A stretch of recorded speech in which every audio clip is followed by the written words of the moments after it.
ہماری زندگی میں کچھ لوگ ہوتے ہیں نا جو بےایمانی کرتے ہیں، چوری کرتے ہیں، چغلی کرتے ہیں،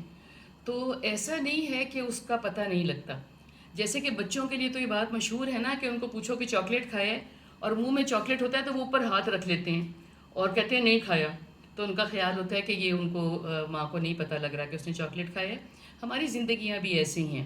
اگر کسی کے ایکسٹرا میریٹل افیئرس چل رہے ہیں، اگر بچے کہیں ادھر ادھر کچھ غلط کر رہے ہیں، ملازم کچھ ادھر ادھر غلط کر رہے ہیں، سب کی سکس سینس اتنی تیز ہوتی ہے کہ ہم سب کو پتہ لگتا ہے کہ کہیں کیا ہو رہا ہے۔ بہت مرتبہ بلکہ اکثر مرتبہ ہم یہ کرتے ہیں کہ ہم کسی چک چک میں پڑنا نہیں چاہتے، یا ہم لیوے دیتے ہیں، ہم کہتے ہیں کہ یہ سدھر جائے گا، یہ آرام سے گھر واپس آ جائے گا، اس کو آرام سے سمجھ آ جائے گی، یہ میری پولائٹنس کا، میری نرمی کا ناجائز فائدہ نہیں اٹھائے گا۔ اور سب سے بڑی بات یہ ہے کہ میاں کا بیوی کو اور بیوی کا میاں کو تو بہت جلدی ایک سیکنڈ میں پتہ لگ جاتا ہے کہ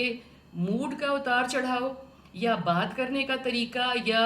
اب اس کا ایکشن، کوئی جیسچر، کوئی پوسچر کیسا ہے۔ تو ایسا نہیں ہوتا کہ جب اب ہم ایک دوسرے کی بہت سی باتوں کو نظر انداز کر رہے ہوتے ہیں، وہ ہمیں پتہ نہیں لگ رہا ہوتا۔ کون سا ملازم گھر میں اس کا ہاتھ صاف نہیں ہے،